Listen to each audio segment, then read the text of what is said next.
Allah wahdahu la syarika lah wa asyhadu anna Muhammadan abduhu wa rasuluh.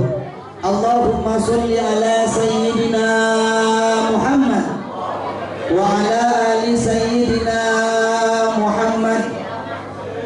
Amma ba'd. Yang kami muliakan para bapak alim ulama, wabil khusus guru kita tercinta Bapak Kiai Haji Mahmud, yang kita muliakan bersama pengurus musola At-Taqwa Bapak Al-Ustaz Haji Ismail Hasan, yang kami muliakan juga segenap panitia, wabil khusus ketua panitia penyelenggara Hari Besar Islam, yang saya muliakan Bapak Ibu sesepuh dan ustadz-ustadz yang lainnya yang tidak kami sebutkan nama beliau satu persatu, tetapi tidak mengurangi hormat dan takzim kami. Sebelum kami lanjutkan, marilah kita berdoa buat guru-guru kita, ustadz-ustadz kita, orang tua kita. Kita berharap semuanya semoga beliau selalu dipanjangkan umurnya oleh Allah, dijaga kesehatannya oleh Allah, ditambah rezekinya oleh Allah, yang terus mampu membimbing kita sampai yaumul qiyamah nanti. Amin ya rabbal alamin. Al-Fatihah. A'udzu billahi minasyaitonir rajim. Bismillahirrahmanirrahim. Alhamdulillahi rabbil alamin. Ar-Rahmanir Rahim. Maliki yaumiddin. Iyyaka na'budu wa iyyaka nasta'in. Ihdinas siratal mustaqim. Siratal ladzina an'amta 'alaihim ghairil maghdubi 'alaihim waladdallin. Bapak Ibu yang dimuliakan oleh Allah, Allah menciptakan langit terdiri dari 7 lapis langit berdiri kokoh tanpa tiang. Allah menciptakan bumi ini sebagai hamparan media kehidupan kita. Kita tahu bahwa itu semuanya nikmat untuk kita semuanya nih Pak. Terlebih-lebih Allah menetapkan nikmat iman dan Islam. Allah menciptakan matahari dan rembulan. Allah lah yang membolak-balikan matahari dan rembulan. Itu nikmat bagi kita semuanya. Wa sakhkhara lakum asy-syamsa wal qamara da'ibain wa sakhkhara lakum al-laila wan nahar. Allah pada bengong, udah dapat giliran terakhir, orang yang paling kecil lagi nih. Ya Allah, Bu, ketika ayat Al-Quran Pak dibacakan, coba disambut dengan kalimat lafaz Allah begitu. Kok pada bengong? Allah yang bolak-balikan matahari dan rembulan sehingga terjadinya siang dan malam, itu adalah nikmat bagi kita semuanya nih Pak. Ya Allah, begitu banyak nikmat. Sampai Allah menawarkan kembali di dalam Al-Quran, wa atakum wa ansakum min kulli ma sa'altum. Apapun yang kalian minta, kata Allah, aku akan memberikannya. Yang penting kita mau berdoa dan berusaha. Itu kata Allah dalam Al-Quran. Lanjutan ayat tadi nih, wa in ta'uddu ni'matallahi la tuhsuha. Seandainya kita ini menghitung nikmat yang Allah berikan pada saat ini, niscaya kita tidak mampu, Pak, Bu. Saking begitu banyak nikmat Allah yang diberikan. Coba ya Allah, Allah nyiptakan jari tangan dari begini aja, ini kita tidak mampu menghitungnya. Allah nyiptakan jari di tangan ini, jarinya 5, dan wujudnya ini berbeda-beda, jempol beda sama telunjuk, dan fungsinya satu sama lain juga berbeda-beda. Ini adalah nikmat dari Allah. Ya Allah, maka daripada itu, sesibuk apapun kita, jangan pernah lupa bersyukur atas nikmat Allah yang sudah dikaruniakan kepada kita. Sholawat beriring salam tetap berhaturkan keharibaan baginda Nabi besar Muhammad sallallahu alaihi wasallam. Allahumma sholli wa sallim wa barik alaihi. Ya Nabi salam alaika, ya Rasul salam alaika, ya Habib salam alaika, sholawatullah alaika. Nabi Muhammad itu Pak Bu adalah salah satu nabi yang telah berhasil menghantarkan umatnya, menghantarkan kita dari zaman yang gelap gulita berlumpur noda menuju zaman yang terang benderang, yakni surga, aidinul Islam, yaitu agama Islam. Bapak Ibu yang dimuliakan oleh Allah, maka dari itu kalau kita ingin mendapatkan syafaat dari beliau ini, jangan pernah lupa membaca sholawat dalam sehari. Isi hati kita dengan bacaan sholawat nih Bu Pak. Ada suatu kisah di zaman sahabat nih Pak Bu. Ada nenek-nenek jualan sapu nih Bu Pak. Jualan sapu berkeliling dari pagi sampai sore nggak laku sapunya. Akhirnya ketika terik panas matahari, ditumpukan tanah berbatu di padang pasir yang tandus, dia berjalan merasakan haus dia Pak. Haus kemana? Saya mencari minum katanya. Akhirnya dia berjalan mendengar iring-iringan orang baca sholawat. Dia datang sebuah musola, sampai di musola orang berbaca sholawat itu berhenti ngaji. Akhirnya ada majelis seperti ini. Ketika dia meneguk air keran diminum sama tuh nenek yang haus, seorang ustadz bilang nih kepada santrinya, kepada jamaahnya, barang siapa menyiapkan makanan dan hidangan di rumahnya dan memanggil untuk orang membaca sholawat, nanti bersama Abu Bakar masuk ke dalam surga. Para donatur jangan khawatir nih, pada saat ini tadi sudah dibacakan sholawat, kita sudah nyumbang untuk makanan pada saat ini, acara ini ditungguin sama Abu Bakar untuk masuk surga. Amin ya Rabbal. Ini nenek saking senengnya Bu mendengar ucapan sang ustaz, pulang ke rumahnya nyari duit nggak dapet, bajunya yang bagus diambil dibawa ke pasar. Setelah dapat duit diberikan makanan, dia lari ke rumahnya, jalan lagi ke rumahnya, keluar makanan sudah di dalam seperti ini, ada kue, ada minuman, dia undang-undang depan rumahnya. Siapa yang mau masuk ke rumah saya? Saya sudah siapkan makanan yang minuman yang enak. Saya ingin masuk bersama Abu Bakar ke dalam surga. Siapa yang mau masuk membaca selawat ke dalam rumah saya? Ditungguin dari pagi Bu Pak sampai sore, gak ada yang mau masuk Pak. Duhur dia sholat asar, masuk ke rumahnya, duhur sholat duhur, keluar lagi undang-undang sampai asar, nggak ada yang mau masuk lagi untuk membaca sholawat sampai maghrib ketika azan berkumandang, hayya 'alas shalah.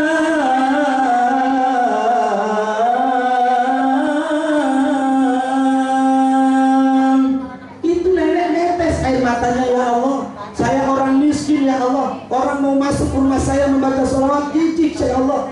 Saya sudah mempersiapkan hidangan semampu saya ya Allah untuk orang membaca sholawat ke dalam rumah saya, tetapi tidak ada yang mau masuk. Saya ingin masuk surga bersama Abu Bakar. Masuk tuh nenek melaksanakan sholat maghrib. Selesai sholat maghrib tuh nenek, assalamualaikum warahmatullahi, assalamualaikum warahmatullahi wabarakatuh. Assalamualaikum, dibukakan pintu ya Allah. Ada dua pemuda gantengnya kayak Ustaz Opan. Dua pemuda dibukain pintunya sama nenek tuh. Siapa kalian? Saya ingin numpang sholat nih, ingin sholat maghrib di rumah nenek. Setelah sholat maghrib nih, dua pemuda ini beriring-iringan baca sholawat. Sholatum bisalamin mubin lil qatidai ya gharami. Terus aku nyawa. Nenek ini nangis terharu saking senangnya. Ya Allah, ada yang mau baca sholawat di dalam rumah saya akan masuk surga bersama Abu Bakar. Setelah selesai dua pemuda ini membaca sholawat, nenek ini datang menghampirinya. Nah, silahkan minum, silahkan makan apa yang sudah nenek sediakan. Apa kata dua orang ini? Wahai nenek, saya tidak makan apa yang nenek makan, saya tidak minum apa yang nenek minum. Saya adalah malaikat yang diutus oleh Allah untuk membaca sholawat. Ya Allah, mulianya orang ingin membaca sholawat. Subhanallah. Saya yakin di antara kita yang semuanya yang hadir di sini, donatur-donatur di sini sudah disiapkan syafaat pertolongan di yaumul qiyamah oleh Nabi Muhammad sallallahu alaihi wasallam. Amin ya rabbal. Allahumma shalli wa sallim wa barik alaihi. Bapak Ibu yang dimuliakan oleh Allah, malam ini kita peringati mari kita apa ini? Memperingati tahun baru Islam, Ibu. Tahun baru Hijriah kita peringati dan menyantuni anak yatim.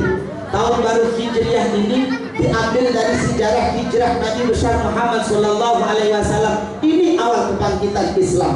Singkat cerita, pada saat itu nih Pak, Bu, umat Islam pada saat itu ditekan, Pak, ditindas, diancam, bahkan tidak sedikit yang dibunuh oleh orang-orang kafir Quraisy. Sehingga umat Islam dipilihkan dengan dua pilihan nih Pak, yang harus dipilih satunya nih. Mana yang dipilih? Pilihan apa yang dipilih oleh orang Islam pada saat itu? Yang pertama, bertahan di kota Mekah dengan sanak saudara-saudara di kampung halaman mereka yang mereka cintai, dengan harta benda yang mereka miliki, dengan konsekuensi dia akan terancam akidah dan keislamannya. Nih, diancam akidahnya. Kalau bertahan, kalau nggak keluar dari agama Islam, langsung dibunuh. Yang kedua, keluar dari kota Mekah, meninggalkan kampung halaman yang mereka cintai, meninggalkan saudara-saudara, harta benda, tetapi dia bisa mempertahankan akidah dan keislamannya. Sehingga disinilah umat Islam dipilih oleh Allah oleh orang-orang yang beriman, yaitu memilih hijrah, pergi dari kota Mekah ke Madinah untuk mempertahankan akidah, keimanan dan keislamannya.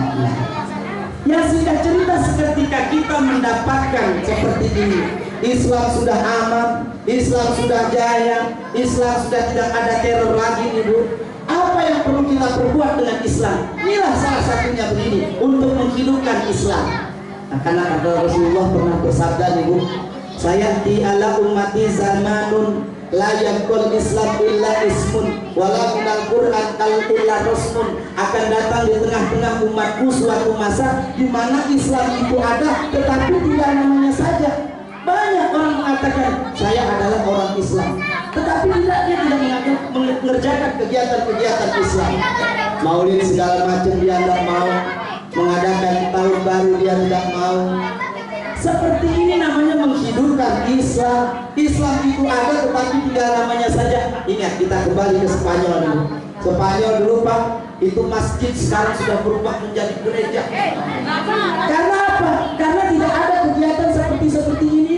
Itu loh bapak saya yang jadi ustaz, itu loh saudara saya yang jadi kiai. Tidak ada generasi penerus untuk menjadi ustaz. Tapi alhamdulillah di sini. Tadi kita lihat lantunan bacaan ayat Al-Qur'annya, puitisasinya, doa-doa hariannya. Sekarang saya tanya, Ibu seneng nggak dengan bacaan putra putrinya tadi, Bu? Seneng, ya Allah, ibunya dikit banget pada di luar daripada jagung. Seneng nggak Pak kita lihat anak-anak seperti ini? Inilah generasi Islam sebenarnya, Ibu. Kalau ada tidak ada seperti ini Pak, kita tidak mau, tidak tahu 20 tahun yang akan datang Islam akan jadi apa kalau tidak ada generasi seperti ini. Nah, Al-Quran itu ada tetapi tinggal namanya saja. Hampir seperti di Indonesia ini. Kita coba lihat di rumah-rumah kita, jajan Al-Quran, bahkan di musola masjid-masjid di seluruh Indonesia sampai ke pelosok desa. Mas Al-Quran jajan Pak, nggak ada yang mau baca kecuali bulan suci Ramadan. Beda dengan musola ini, tetapi insya Allah di sini tiap hari ada yang baca Al-Quran. Kita lihat tadi anak-anak ini di sini sudah mewujudkan kebangkitan Islam. Bapak Ibu yang dimuliakan oleh Allah. Terus apa yang kita perbuat pada saat ini? Kita kembali hijrah, Pak. Zaman Nabi hijrah, zaman jahiliyah kita juga hijrah. Hijrah apa yang perlu kita lakukan pada saat ini? Yaitu hijrah bil qalbi, hijrah dengan hati nih. Yang susah hijrah dengan hati. Ini zaman jahiliyah modern nih Pak. Harus kita bisa hijrah dengan hati. Kalau berbicara kita tentang hati, kita tidak bisa lepas dengan iman. Karena Allah menitipkan iman di dalam hati kita tuh. Kalau iman kita belum kita bersihkan, belum kita jaga, niscaya kita tidak akan mampu hijrah dengan hati. Contohnya hijrah dengan hati itu apaan sih Pak? ketika kita malas sholat jamaah ke musola, kita kuatkan badan kita, niatkan niat kita sudah kita pasang subuh dengan azan berangkat ke musola. Ini hati yang berat, ini hijrah dengan hati. Yang dulunya malas sholat jamaah, kita berangkat sholat jamaah. Yang dulunya malas sedekah, kita bersedekah. Yang dulunya malas silaturahmi, kita silaturahmi. Ini namanya hijrah dengan hati. Tetapi orang-orang berimanlah yang akan mampu melaksanakan hijrah dengan hati. Karena di dalam Al-Quran sudah dijelaskan sama Allah, orang yang hijrah dan berjihad di jalan Allah itu yang ditunjuk oleh Allah adalah orang-orang beriman, Kak. Ya ayyuhalladzina amanu walladzina hajaru wajahadu fi sabilillah Allah ulaika yarjuna rahmatallah wallahu ghafurur rahim. Allah, wahai orang-orang beriman, orang-orang yang berhijrah, orang-orang berjihad di jalan Allah, mereka mengharapkan rahmat dari Allah. Sekarang ada Pak mengataskan namanya dia orang beriman, orang Islam, ingin meninggikan Islam, ingin membentuk negara Islam di Indonesia. Oh, nggak bisa, karena ini adalah negara hukum. Salah jalannya dia. Betul orang Islam dia. Akhirnya nih Pak, dengan semangatnya saya harus hijrah nih. Dengan hijrah bagaimana caranya? Saya harus membangkitkan Islam kembali di Indonesia. Saya harus mendirikan negara Islam di Indonesia. Akhirnya Pak, ngebom. No, kampung saya kemarin tahun berapa tuh? Setelah itu pertama bom Bali itu diporak-porandakan. Padahal orang hijrah dan berjihad di jalan Allah tujuannya adalah untuk mendapatkan rahmat dari Allah.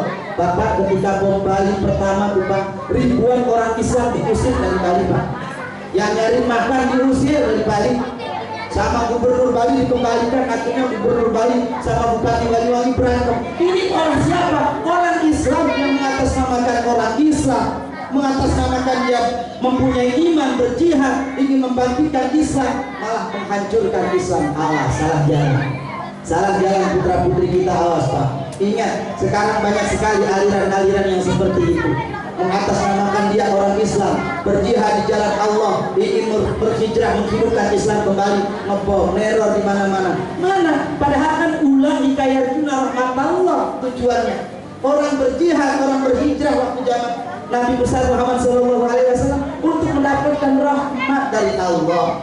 Mungkin di antara Bapak ada pertanyaan dalam hatinya, sekarang kita berjihad di jalan Allah, bagaimana caranya? Hijrah